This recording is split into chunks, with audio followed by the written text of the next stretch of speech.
de empezar a proyectar lo que compete al contenido de hoy, yo quisiera saber si hay algún tema de lo que hemos ya empezado a desarrollar sobre lo que son las enzimas y el rol de los cofactores que ustedes quieran aclarar, ¿verdad? Recuerden que hay un contenido de cofactores que ustedes tenían que mirar el video, ¿verdad? Que es muy descriptivo y que además está muy relacionado con un componente que sí desarrollamos dentro de bioenergética, de transferentes activos del metabolismo. ¿Lo recuerdan? ¿Lo recuerdan? Esa tabla de transferente activo del metabolismo les va a ser muy útil, ¿verdad?, para conectar este aspecto de los cofactores con la actividad enzimática y con el tipo de reacción. Bien, yo aguardo sus preguntas si es que tienen algo pendiente, y si no, vamos a introducirnos en esta presentación, que es la presentación 4.3, en la cual nos ocupamos de la nomenclatura y la clasificación de las enzimas. Muy brevemente, recordemos que las enzimas de las cuales nos vamos a ocupar en este curso, porque son las más fuertemente involucradas en el metabolismo, son proteínas globulares y por lo tanto con toda la sensibilidad a los cambios de temperatura, de pH, de presencia de iones metálicos, de detergentes, de moléculas que cambian la conformación, porque muchas enzimas tienen comportamiento alostérico, así como habíamos visto con hemoglobina. Por lo tanto, trátenla como una proteína. Piensen que es una proteína, o sea, no es una proteína globular.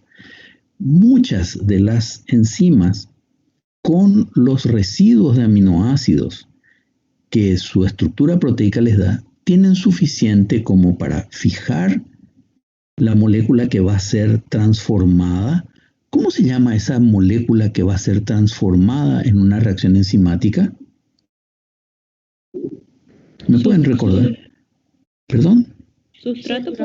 El sustrato, muy bien. El sustrato es el que sufre o experimenta las transformaciones en una reacción química con catálisis enzimática.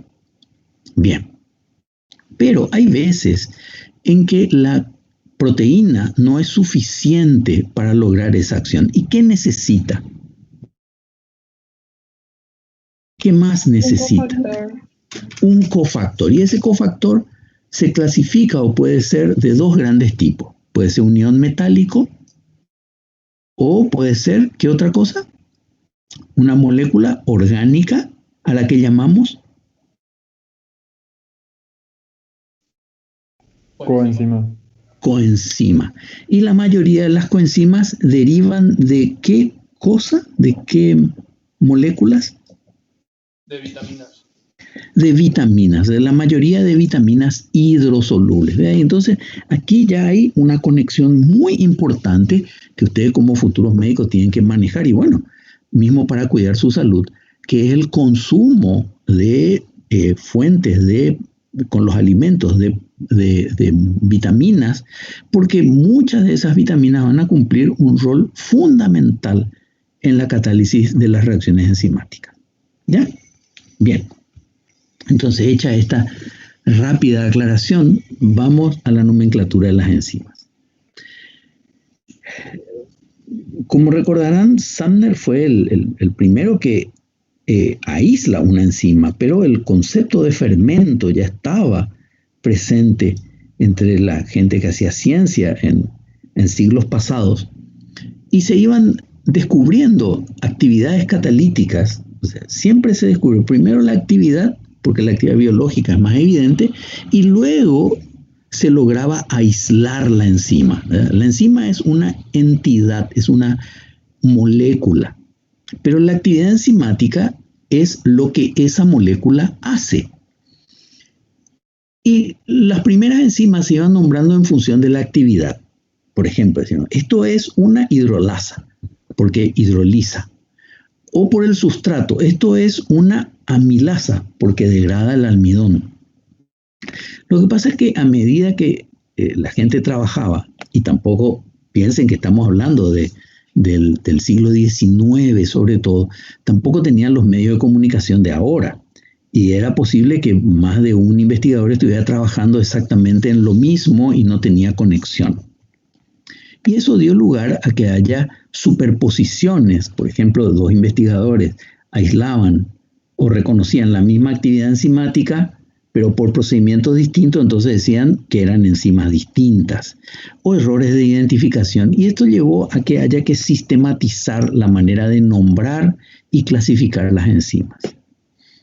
En medio de esa necesidad de organización, entonces surge lo que se llamó la Unión Internacional de Bioquímica.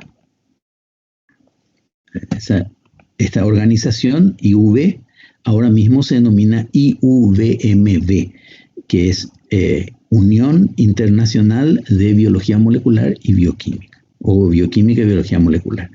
Y yo les invito a que de vez en cuando, como se dice ahora, googleen un poco con estas siglas y van a encontrar mucha información sobre bioquímica en general, ¿verdad? Entre otras cosas, van a encontrar la clasificación actualizada de la Comisión de Enzimas. La Comisión de Enzimas que se formó, y por eso van a ver un prefijo EC en todo ese código de numeración de actividad enzimática, viene de la Comisión de Enzimas. Hizo una nomenclatura sistemática de cómo nombrar las enzimas y un código de identificación para que no haya esos errores. Nosotros tenemos actualmente una manera de nombrar a las enzimas con un nombre vulgar. Le podemos llamar tripsina, quimotripsina, elastasa, amilasa, lipasa pancreática. Esos son nombres vulgares. Pero hay un nombre sistemático, un nombre ordenado, que identifica el sustrato que va a recibir el efecto de la reacción catalítica, la acción, es decir, qué tipo de reacción va a experimentar, que son los componentes más importantes. ¿Ya? Tenemos que reconocer que,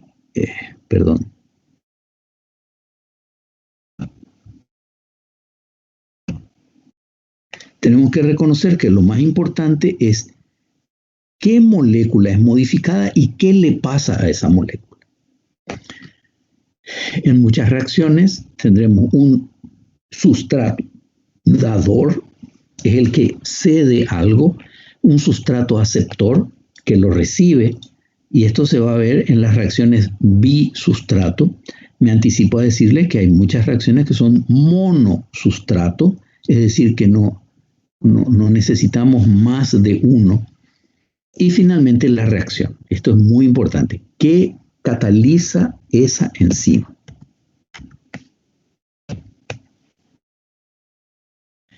Vamos a ver un ejemplo. Exoquinasa. Esto es un nombre común, un nombre vulgar, que viene de exosa, es decir, un azúcar de 6 carbonos, y quinasa. La terminación asa siempre nos indica una actividad enzimática o una enzima.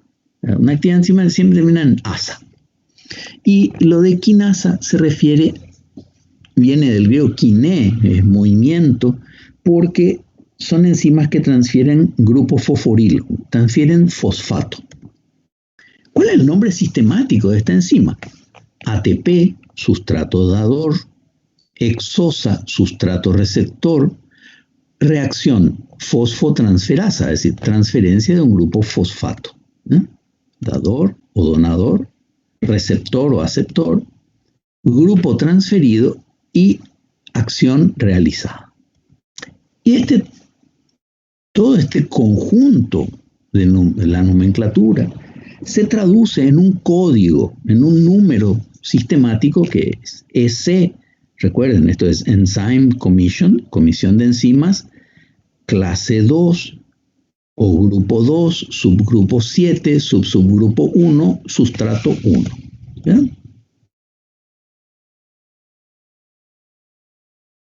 El último, al hablar del sustrato, es el que completa la denominación de la enzima. Es decir, cuando tenemos estos 4 dígitos, tenemos, la actividad enzimática.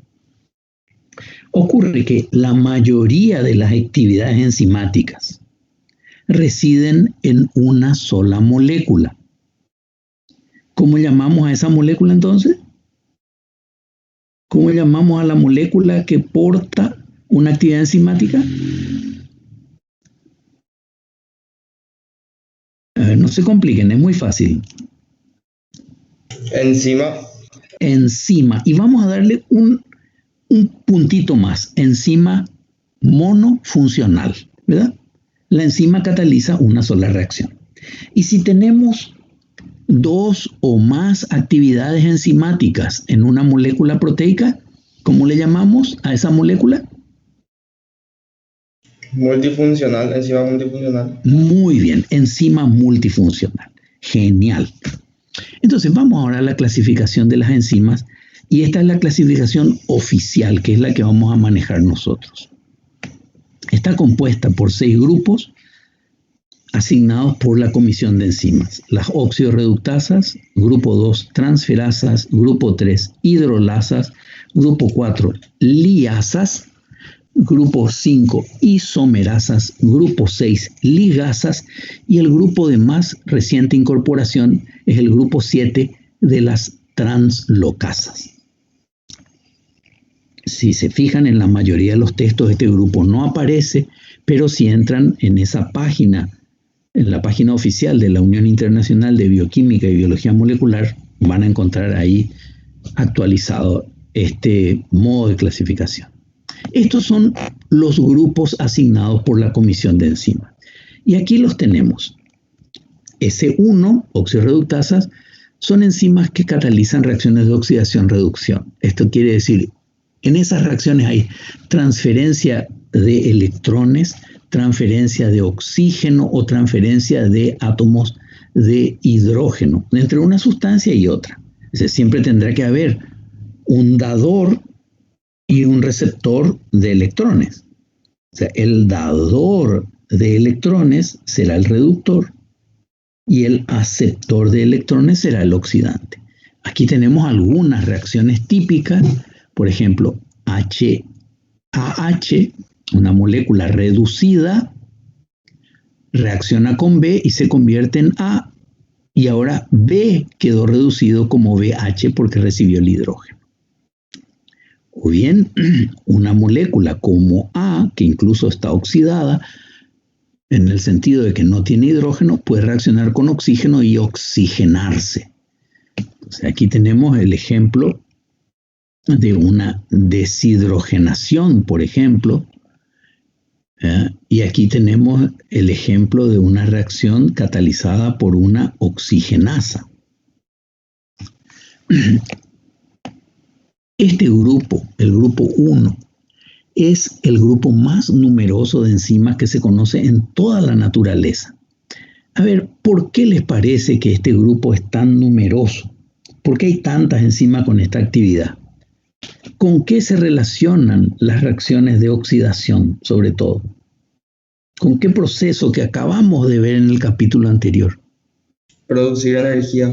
Exacto. Y como la producción de energía es una cosa tan necesaria, la cantidad de enzimas diversas que los organismos más diversos, valga la repetición, expresan es muy, muy grande. El grupo 2 es muy importante porque transfiere grupos. Transfiere grupos de un dador a un aceptor. Ese grupo puede ser de uno o varios átomos de carbono, puede ser un grupo fosfato, puede ser de diversos tipos. Ahora bien, ¿qué tipo de grupo no es transferido por las transferasas? ¿Cuál no entra en este grupo?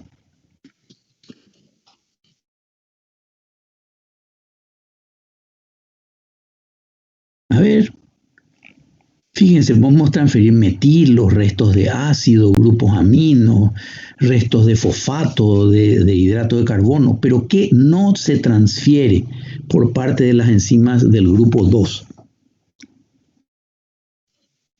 Hidroxilo puede ser, profesor. Tibio. A ver, mira un poquito más arriba. ¿Qué no va a transferir? Oxígeno. Claro, oxígeno, electrones o hidruros, porque eso le pertenece a las enzimas del grupo 1. Antes de continuar, fíjense que en el grupo 1 y en el grupo 2 hay transferencia de un lado a otro. Además de la enzima, ¿qué otra cosa les parece que estas enzimas de los grupos 1 y 2 generalmente requieren para la acción catalítica? Cofactores.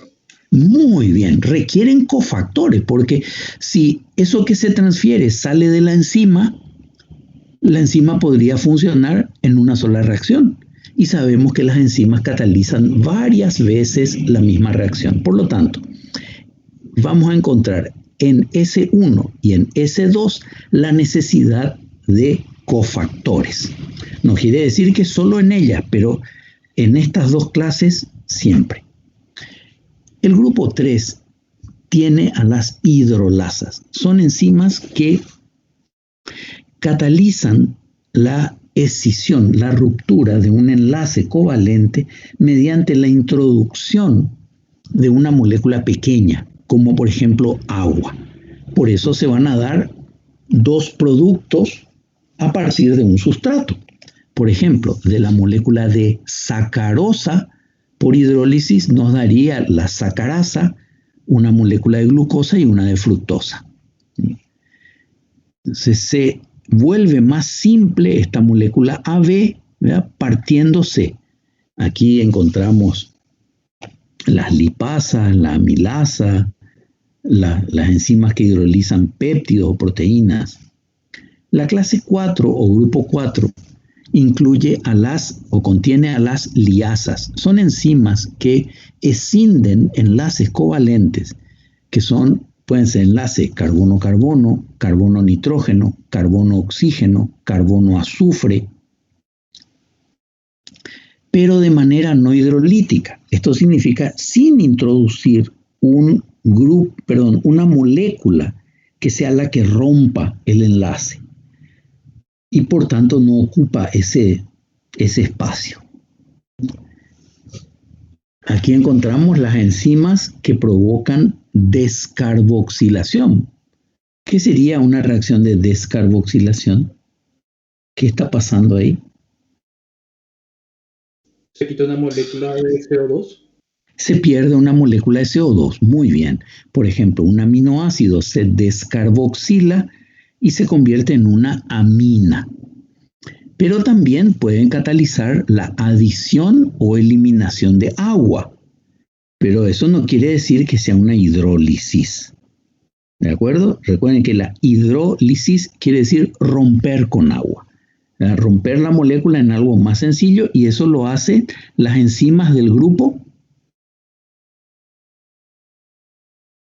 S3. Claro, del grupo 3. Sigamos. El grupo 4 también puede, en el grupo 4 podemos encontrar enzimas que catalizan la formación de enlaces, siempre y cuando la reacción sea termodinámicamente ¿cómo?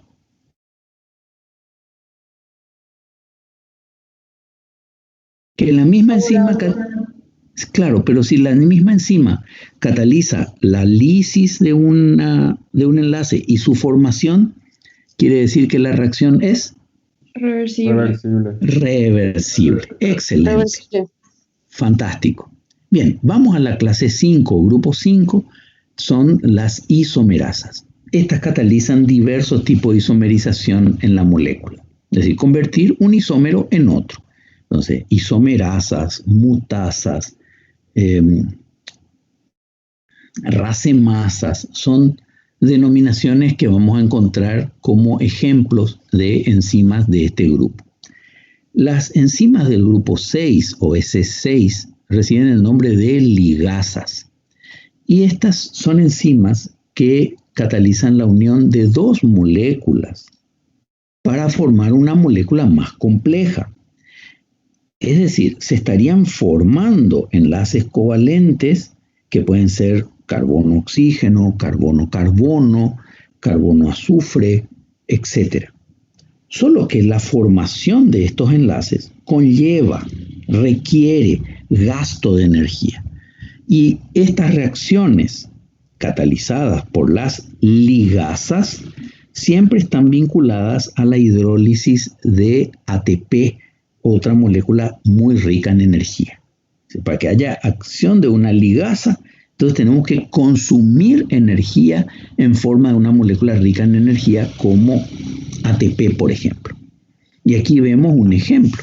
X más Y van a formar un nuevo compuesto que contiene un nuevo enlace covalente, pero hemos consumido ATP dando ADP más fosfato. Es decir, aquí se liberó energía. Fíjense que no es lo mismo que lo que pasaría con una transferasa de fosforilo, ¿verdad? Porque este fosfato quedaría incluido en el producto. Aquí no, aquí solo necesitamos la energía de la molécula rica en energía, no que le transfiera grupos.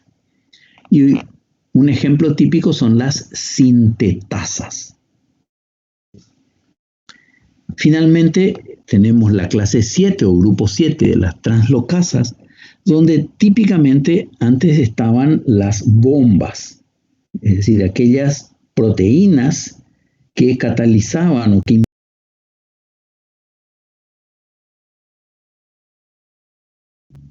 gastando ATP. Ahora son un grupo dentro de la denominación de las enzimas, y la reacción es el transporte de sustancias de un lado a otro en la membrana acoplado a la hidrólisis de ATP. Es decir, si yo tengo la especie A, no hace falta que sea una molécula, puede ser un ion. La especie A en el interior más la especie B en el exterior, gastando ATP, se producirá un cambio de posición de estas especies. ¿Alguna duda hasta aquí?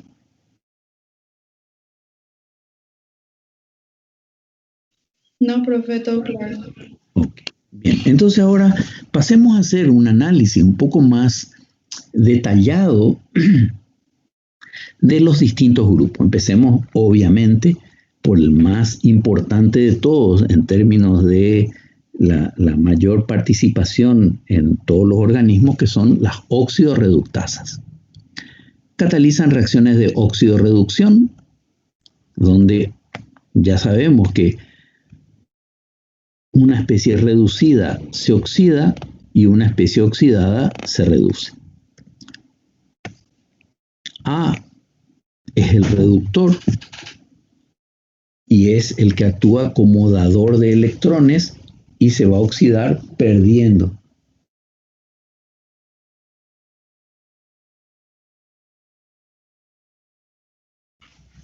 Ya sabes.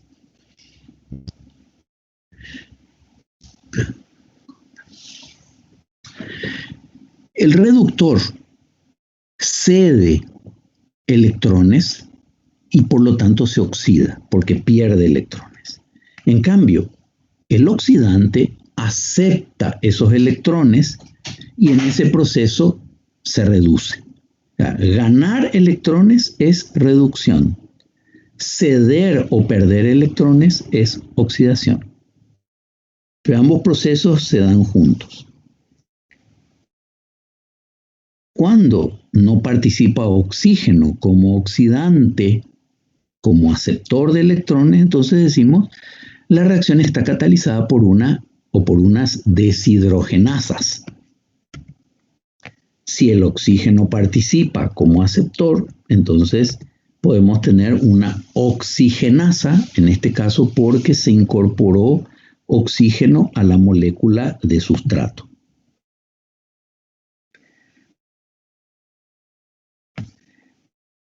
En una reacción de oxidación-reducción, por lo tanto, siempre tiene que haber un aceptor y un dador de hidrógeno o de electrones, ¿verdad? Ustedes me dirán, pero aquí, yo no veo los hidrógenos. Bueno, puede ser que simplemente no estén representados y que haya habido un cambio del número de oxidación en el carbono, pero ciertamente debe haber en toda reacción de oxidación-reducción una especie que se oxida y una especie que se reduce. Los tipos de oxidorreductasas van a conformar subgrupos. ¿Me recuerdan cuántos dígitos tiene el código S para denominar una actividad enzimática? 4. 4. Muy bien. ¿Y el primer dígito qué indica? Grupo era. El grupo, que vendría a ser el tipo de reacción. Recuerden, grupo es igual a tipo de reacción, en sentido más amplio, más global. Ahora bien, están los subgrupos. Y en este caso, estos subgrupos lo que nos van a indicar es sobre qué grupo químico de la molécula orgánica se va a dar esa transformación de oxidación o reducción. Entonces, al decir S1, ya sabemos que al sustrato, ¿qué le ocurre? Se oxida ¿Solo se oxida? o se reduce. Exacto, se puede oxidar o reducir. Y si es S11, ese grupo que está soportando la transformación es un grupo alcohólico.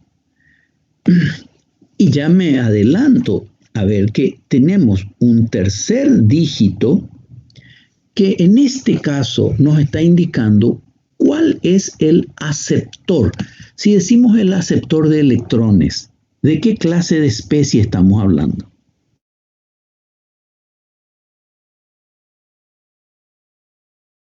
¿Oxidante o reductor? Del oxidante. Oxidante. El oxidante, muy bien. Ahora les advierto una cosa. Estos números, que uno signifique actuar sobre alcohol y que el segundo 1 signifique que NAD o NADP son aceptores, solo tienen valor dentro del grupo 1. ¿Está claro?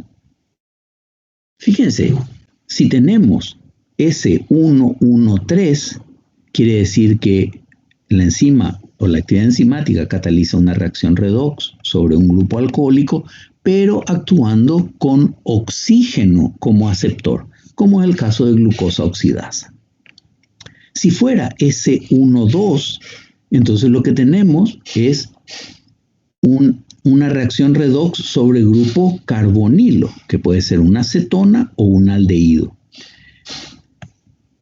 Como es 1,2,1, nos está diciendo que sobre esa acetona o ese aldehído está actuando NAD o NADP como aceptor, por ejemplo en la acetaldehído deshidrogenasa. Pero si fuera 1, 2, 4, quiere decir que es una oxidorreductasa que actúa sobre el grupo carbonilo, pero utiliza el disulfuro como aceptor. Cuando el disulfuro recibe electrones, ¿en qué se convierte? Tiol. Exacto, tiol, muy bien. ¿Cómo le llamamos también al tiol? Sulfidrilo. Exacto, sulfidrilo. Genial. Me encanta, están muy bien conectados hoy. Vamos al subgrupo 3. En este caso se actúa sobre carbonos alifáticos. Y observen que ya no podemos usar NAD como oxidante, ni usamos disulfuro como oxidante, sino que usamos FAD, como es el caso de succinato deshidrogenasa. Entonces una enzima 1.3.5. En otros casos usamos tiol como donantes o aceptores, ¿verdad? Y tenemos la 1.8 2.1 porque involucra a nucleótidos de nicotinamida. En el caso de la 1.9 actúan con grupos hemo como donantes.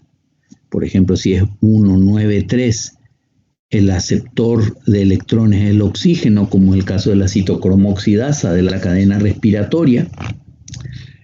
Si fuera 111, aquí el aceptor de electrones es un peróxido, como por ejemplo en la catalasa, que es 111,1, que degrada el peróxido de hidrógeno.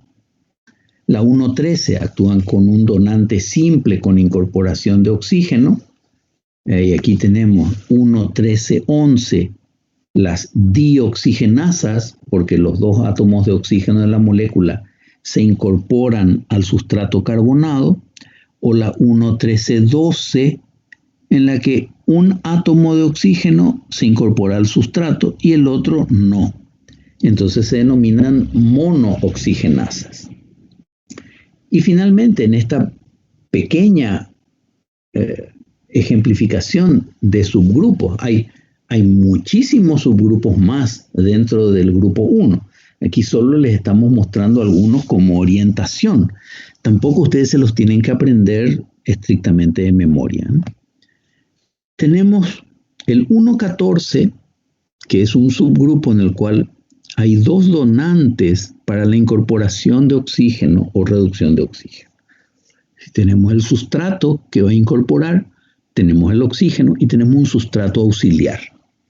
En el caso de 1,14,16, tetrahidrobiopterina es el reductor auxiliar, como lo veremos en la fenilalanina hidroxilasa, que convierte fenilalanina en tirosina. Aquí está señalado 1.9.3, es muy importante porque es la actividad enzimática que finalmente permite aceptar los equivalentes de reducción que salieron en las reacciones redox. ¿De dónde? ¿De dónde salieron todos los equivalentes de reducción en los procesos redox energéticos? De la oxidación de combustibles. Exacto, del carbono de los combustibles que se oxida. Y al final, ¿quién acepta esos electrones? En nosotros, organismos aerobios, Oxígeno. el oxígeno, ¿verdad? Por lo tanto, correctamente, esa enzima, esa actividad citocromoxidasa cabe como 1.9.3. Aquí hay algunos ejemplos de enzimas de este grupo, lo que se llama glucosa oxidasa. Glucosa es el dador, oxígeno es el aceptor. ¿Dador de qué? De electrones. Oxígeno es el aceptor de esos electrones y luego la reacción o proceso, que es una oxidación-reducción. En este caso, la glucosa se oxida en 1H, ¿verdad?, para producir ácido glucónico, y la enzima entonces es S1 porque es óxido reductasa, el siguiente un 1 porque actúa sobre un OH, 3 porque actúa el oxígeno como oxidante y 4 lo que tiene que ver con el sustrato específico, que en este caso es glucosa. Si bien este modo de nombrar las enzimas es muy didáctico y nos ayuda a comprender el proceso que está ocurriendo, yo le diré que en los libros de bioquímica y en la vida diaria, y no solamente los libros de bioquímica, los libros de fisiología, de fisiopatología, cuando se refieren a las enzimas, utilizan los nombres comunes o nombres vulgares. Tenemos otro ejemplo muy interesante. En primer lugar, alcohol deshidrogenasa. Es 1 porque cataliza una reacción redox. El siguiente es 1, ¿por qué? Actúa sobre alcohol. Muy bien. El tercero es un 1, ¿por qué? El aceptor es NAT. Exacto. Y el último es un 1 porque el sustrato es etanol. Antes de seguir, por ejemplo, si mal no recuerdo, la enzima S1.1.1, a ver, 1116 es glicerol deshidrogenasa.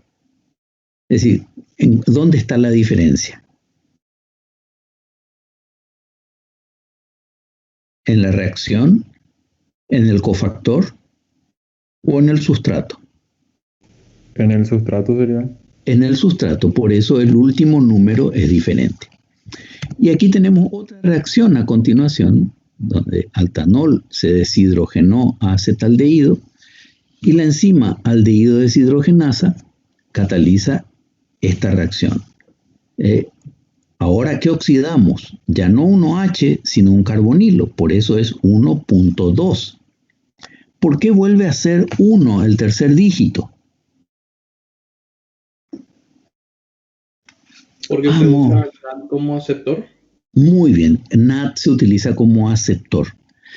Recuerde que cuando estamos hablando de aceptor de electrones, estamos refiriéndonos, estamos pensando, aunque no lo digamos, deberíamos pensarlo fuertemente, en una función como agente Oxidante. oxidante, eso es.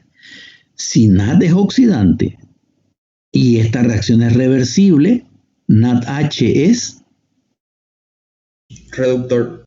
reductor. Muy bien. Y el 3 se refiere al sustrato acetaldehído. Aquí tenemos un ejemplo más de una reacción de oxidorreducción de deshidrogenación. ¿Por qué digo que es deshidrogenación?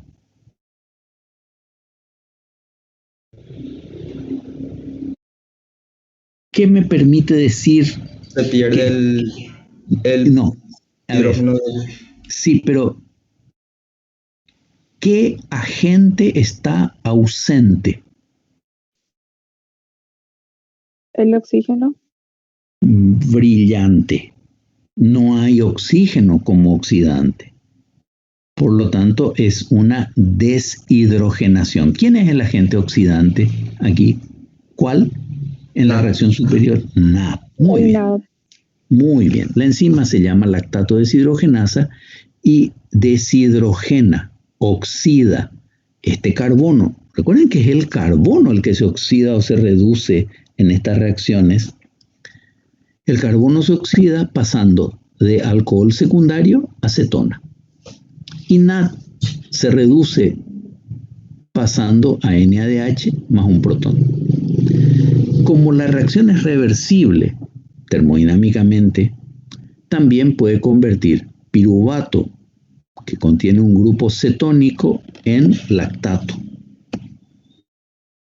Esta enzima se denomina lactato deshidrogenasa y de vuelta S1 porque es cataliza una reacción redox, 1 porque actúa sobre un alcohol, tercero 1 porque el oxidante es NAD, y el 27, ¿a quién se refiere? Al lactato. Al lactato, al sustrato. Muy bien. Vamos al grupo 2.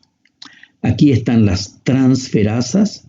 Recordemos que estas son enzimas que catalizan la transferencia de grupos químicos entre un sustrato y otro, pero esos grupos químicos pueden ser de diverso tipo, excepto oxígeno, electrones o hidruro. A ver, ¿qué es el hidruro? Hidruro es hidrógeno con carga negativa, pero tampoco átomos de hidrógeno. Tenemos que olvidarnos de todo lo que sean especies involucradas en procesos redox para incluirlos en las moléculas movilizadas por las transferasas. Esos grupos van a pasar de una molécula a otra con formación de un enlace covalente Y típicamente aquí necesitamos la presencia de un cofactor que haga esa movilización. Tenemos algunos diversos subgrupos, dependiendo de cuál es el grupo que es transferido. Por ejemplo, si es 2.1, grupos monocarbonados. ¿Qué podría ser un grupo monocarbonado? ¿Qué grupo sería, por ejemplo? Un metilo puede ser. Un metilo, excelente. 2.2, si transferimos aldehídos o cetonas, transferir, no oxidar ni reducir, como el caso de las transcetolasas y transaldolasas. 2.3, grupos acilo. Grupos acilo son derivados de qué especies? Ácidos grasos. Bueno, no necesariamente grasos, vamos a decir ácidos carboxílicos, ¿no? Pero por supuesto incluye los ácidos grasos. Si hablamos de 2.4, aquí están las glicosiltransferasas. ¿Qué estamos transfiriendo con esta actividad enzimática? ¿Una glucosa? No solamente glucosa, sino restos de hidratos de carbono.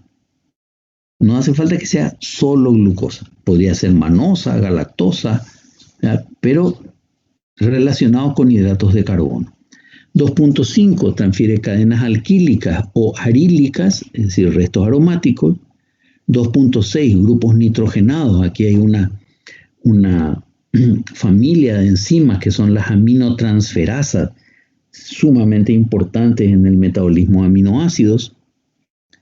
El 2.7, este es un subgrupo del cual nunca deben olvidarse, porque aquí están las quinasas o sinasas que transfieren fosfato, por lo tanto relacionadas con ¿qué molécula dadora? ATP. ATP, bien. Y 2.8 tenemos los transferentes o las actividades enzimáticas involucradas en la transferencia de sulfato.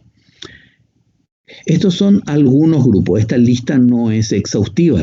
Por eso, si el que tenga curiosidad puede entrar en la página de la Unión Internacional de Bioquímica a mirar qué tan amplia es la clasificación. Veamos algunos ejemplos. Ya tratamos a nivel de nomenclatura con la exoquinasa. Miremos qué hace. Fosforila este OH en posición 6 usando ATP. Por lo tanto, dador ATP, receptor una exosa de la serie D y la acción es transferencia de fosfato. Por lo tanto, clase o grupo 2, subgrupo 7, porque es una quinasa, el dador es ATP y el sustrato es una exosa como glucosa. Entonces tenemos exactamente a exoquinasa. Otro ejemplo es como les decía, un representante de esta familia de las aminotransferasas, la aspartato aminotransferasa, también denominadas transaminasas,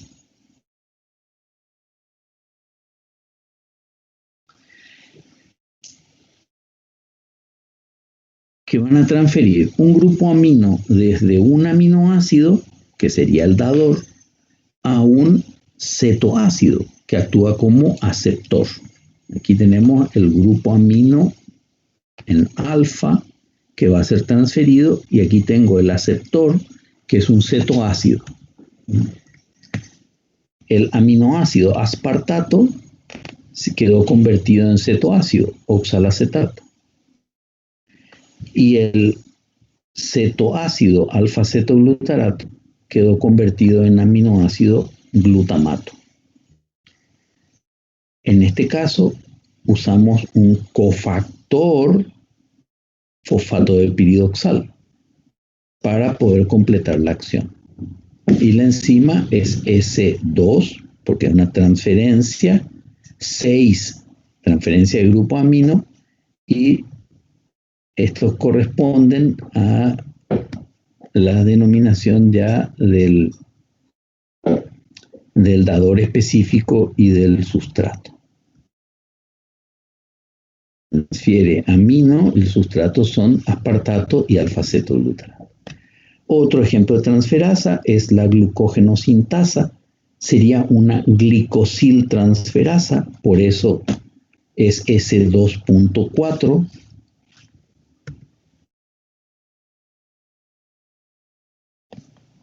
Y en este caso lo que hace es utiliza un derivado de glucosa activado, que es UDP-glucosa, para prolongar o elongar una porción lineal de glucógeno. Partimos de glucógeno con N residuos y ahora tenemos glucógeno con N más un residuo. Y creció en un resto glicosídico adicional. El grupo 3 lo componen las hidrolasas que catalizan reacciones de hidrólisis. Les recuerdo, cuando hablamos de hidrólisis, introducimos una molécula pequeña, típicamente agua, para romper un enlace covalente dando moléculas más sencillas. Muchas de estas hidrolasas conservan en el uso, cuando nos referimos a ellas, la denominación original, ¿verdad? Todo el mundo sigue hablando de la pepsina gástrica o de la tripsina pancreática o de la amilasa salival, ¿verdad? Que son todos ejemplos de hidrolasas. ¿Cuáles van a ser los subgrupos de las hidrolasas?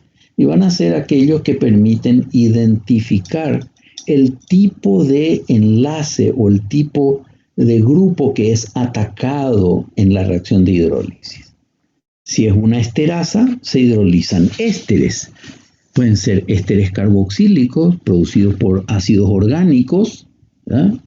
Entonces aquí tenemos 3.1.1. Observen cómo el significado del dígito, del número 1, en otros grupos no comparte significado con lo que veíamos en las oxidorreductasas, sino ya tiene un significado propio dentro de cada grupo.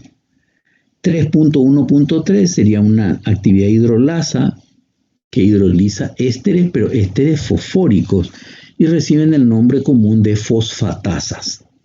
Y 3.1.4 lo que estaría hidrolizando son fosfodiésteres. 3.2 son las glicosidasas. Por ejemplo, ¿me podrían mencionar una actividad glicosidasa muy, muy corriente?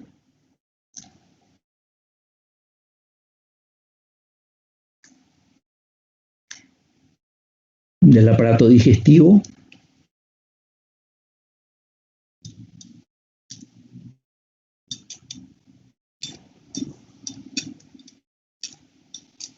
A ver, una enzima que tenemos en la saliva y que degrada almidón. ¿Amilasa puede ser? Claro, porque el almidón es un hidrato de carbono complejo que contiene enlaces glicosídicos y por lo tanto eso es una glicosidasa. Hay hidrolasas de éter, hay hidrolasas de enlaces peptídicos, aquí están las peptidasas y las proteasas. 3.5 serían desaminasas, o sea, hidrolizan enlaces carbono-nitrógeno. 3.6 son hidrolasas que hidrolizan carbono-carbono, enlace carbono-carbono, y 3.7 hidrolasas que hidrolizan enlaces entre carbonos y heteroátomos. Es frecuente escuchar denominaciones como fosfolipasas o amidasas o ribonucleasas, donde se está refiriendo constantemente al tipo de sustrato atacado en esta reacción de hidrólisis. Aquí tenemos el ejemplo de una, a ver, si se rompe un enlace glicosídico, estaríamos en presencia de qué subgrupo de hidrolasa. 3 puntos. Vamos. 3.2. 3.2, muy bien, porque se rompe un enlace glicosídico entre dos hidratos de carbono. Esto es lactosa, el azúcar presente en la leche, leche de todos los mamíferos, leche de vaca, leche de madre, etcétera, que por acción de la beta-galactósido galactohidrolasa, que tiene como nombre común lactasa, también se la conoce comúnmente como beta-galactosidasa, es una enzima que se encuentra ubicada en la membrana apical de los enterocitos y cataliza la hidrólisis de lactosa en galactosa más glucosa para que estos se puedan absorber. Y es efectivamente ese 3.2.1.108. 3 por hidrolasa, el 2 por la hidrólisis de enlace glicosídico, es una glicosidasa, el 1 porque es un enlace O-glicosídico. Fíjense que entre los dos hidratos de carbono tenemos un átomo de oxígeno, y 108 por el sustrato que es la lactosa. En el caso de las peptidohidrolasas, que son grupo 3, subgrupo 4, es una enzima muy importante porque participan en la coagulación sanguínea, la digestión de las proteínas de la dieta, el remodelado de los tejidos y un número enorme de procesos fisiológicos. Podemos hacer algunas clasificaciones. Una, según la posición o situación del enlace atacado. Si es una exopeptidasa, ataca en los extremos de la cadena peptídica. Así tenemos las aminopeptidasas, van degradando residuos a partir del N-terminal, y las carboxipeptidasas lo hacen desde el C-terminal. Pero siempre desde los extremos. De este recién nombre de peptidasas. En cambio, otras como la pepsina, la tripsina, la elastasa, son endopeptidasas. Quiere decir que degradan enlaces peptídicos, pero en el interior de la secuencia, no en los extremos. Según los mecanismos catalíticos, tenemos algunas que actúan en un solo paso y otras en dos. Y también según el residuo que participa o el componente de la molécula que participa muy activamente en la catálisis. Así tenemos las proteasas de serina o serinproteasas. Ya se imaginarán que en el sitio catalítico hay un residuo de serina. Las tiolproteinasas en el sitio catalítico tienen Tiol. Sí, pero, ¿perdón? Cisteína, las proteasas asparticas, llamadas también proteasas carboxílicas, y las metaloproteinasas o metaloproteasas que tienen algún ion metálico, como zinc, por ejemplo. Vamos al grupo 4. Aquí están las liasas. Recuerden que catalizan reacciones. No todas son reversibles, pero algunas sí son reversibles, en las cuales se rompe un enlace o se forma un enlace. Pero no hay hidrólisis, no hay introducción de una molécula pequeña. Por ejemplo, aquí, ¿qué clase de reacción química ocurrió sobre este doble enlace? Una reacción de... ya se olvidaron de las preclases. ¡Qué pena! ¿De adición, profe? Muy bien, una adición a un doble enlace. Por ejemplo, una adición de agua a un doble enlace para producir un alcohol. Pero también puede ser una eliminación de agua X sería el agua, para producir una insaturación. Pero también tenemos reacciones donde simplemente se elimina algo de manera irreversible, como por ejemplo en la descarboxilación. Donde X, ¿qué sería? Si digo que esto es una descarboxilación, X, ¿quién es? ¿Qué es? CO2. Las liasas tienen también subgrupos en función del tipo de enlace que se escinde, que se parte. Si es 4,1 enlace carbono-carbono, 4,2 carbono-oxígeno, 4,3 carbono-nitrógeno, 4,6 fósforo-oxígeno y 4,7 carbono-fósforo. Y los subgrupos, por ejemplo, 4,1,1 descarboxilasa, 4,1,2 aldolasa, es un enlace carbono-carbono, pero que da una ruptura aldólica. Y la 4,2,1 es ejemplo de una deshidratasa, sería de aquí hacia aquí una actividad deshidratasa, pero de aquí para acá una actividad hidratasa. Como ejemplo, la fumarasa, esta enzima es 4,2. ¿Por qué 4,2? Es una liasa que ataca o escinde un enlace carbono-oxígeno, que podríamos considerar este enlace carbono-oxígeno para liberar agua, dando un doble enlace en el ácido fumárico. Y es 4,2,1,2. Yo les recuerdo que estos son ejemplos. Ustedes no tienen que saber que este código numérico corresponde a la fumarasa. Sí tendrían que con certeza saber el código de grupo a qué actividad enzimática corresponde.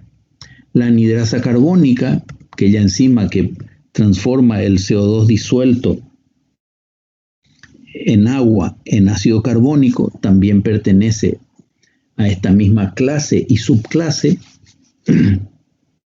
porque se está alterando un enlace carbono-oxígeno. En este caso sería 4,2,1,1. El grupo 5 incluye contiene a las isomerasas. Para la gran mayoría de cualquiera de las reacciones de isomerización que a ustedes se les puede ocurrir, cambiar un isómero cis por trans, cambiar un OH que está en posición alfa debajo de un anillo a posición beta orientado hacia arriba del anillo, convertir un enantiómero en otro, mover un grupo dentro de una cadena carbonada, ¿verdad? Por ejemplo, un grupo alquilo ramificado, convertirlo en lineal, o mover un grupo funcional dentro de la molécula. Así tenemos 5,1 las racemasas o epimerasas, que van a cambiar, por ejemplo, un isómero R por un isómero S. Las 5,2 isomerizan enlaces, dobles enlaces entre cis y trans. Las isomerasas intramoleculares van a cambiar de posición algún grupo dentro de la misma molécula, incluso haciendo transferencia de posiciones relativamente distantes, y las liasas intramoleculares. Aquí tenemos como ejemplo esta enzima que va a invertir la posición de este OH, por lo tanto va a invertir este centro asimétrico, con un ejemplo de, estamos viendo la fosfopentosa isomerasa, que convierte ribulosa 5-fosfato en su epímero silulosa 5-fosfato. Es S5,131. Una fosfoglucoisomerasa va a isomerizar el carbono 1, que es hemicetálico, va a cambiar la unión del cierre del anillo al carbono 2 para formar un un hemiacetal por un hemicetal, con lo cual se convierte glucosa 6-fosfato en fructosa 6-fosfato. Y la enzima también pertenece a el grupo 5, pero en este caso el subgrupo 3, ¿verdad? Que son las isomerasas intramoleculares.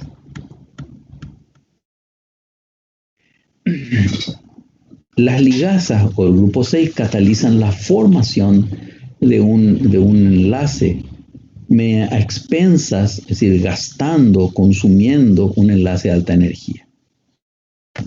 Típicamente ese enlace de alta energía lo provee ATP. Comúnmente reciben el nombre de sintetasas. El enlace puede ser el enlace entre los fosfatos gamma y beta, pero también puede ser, como en el caso de la síntesis de S-adenosilmetionina o de otras especies en que escindimos otros enlaces ricos en energía produciendo pirofosfato, y luego este pirofosfato también puede ser hidrolizado. Ejemplos típicos de ligasas son las sintetasas y las carboxilasas. Tenemos piruvato carboxilasa, donde piruvato con 3 carbonos reacciona con bicarbonato para formar una cadena de 4 carbonos. Como las carboxilasas, piruvato carboxilasa utiliza biotina como cofactor y ATP como fuente de energía. Observen que aquí el fosfato no se incorpora a la molécula. Por eso esta reacción no está tipificada como catalizada por una transferasa. El ATP simplemente se hidroliza para impulsar energéticamente la reacción. Y la actividad enzimática es S6.4.1. Y finalmente, las translocasas, estas catalizan el transporte de iones o moléculas pequeñas entre distintos compartimentos de membrana contra gradiente, por lo tanto son bombas, y esa bomba necesita una fuente de energía, que es el impulso dado por la hidrólisis de ATP.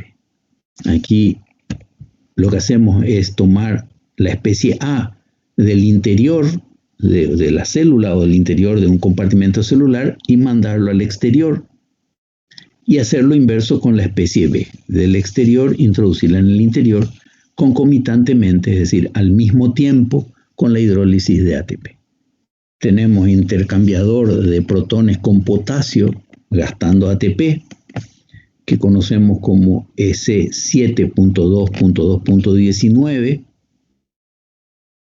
que cataliza la salida de protones de las células de la mucosa, de algunas células de la mucosa gástrica hacia la luz del estómago, ¿no? De esa manera, el jugo gástrico tiene un pH muy ácido.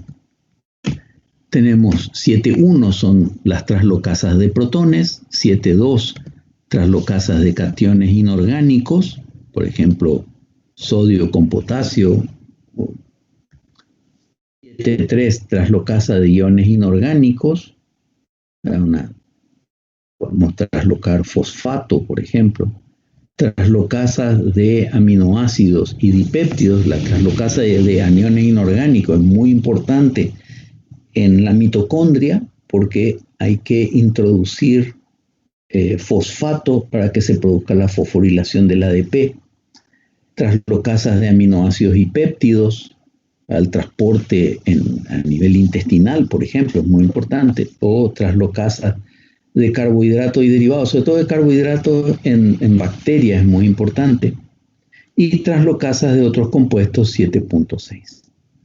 Las de protones tenemos 7.1.1 ligadas a reacciones redox, es decir, la energía liberada en un proceso redox es la que impulsa ese bombeo, y 7.1.2 ligada a hidrólisis de ATP.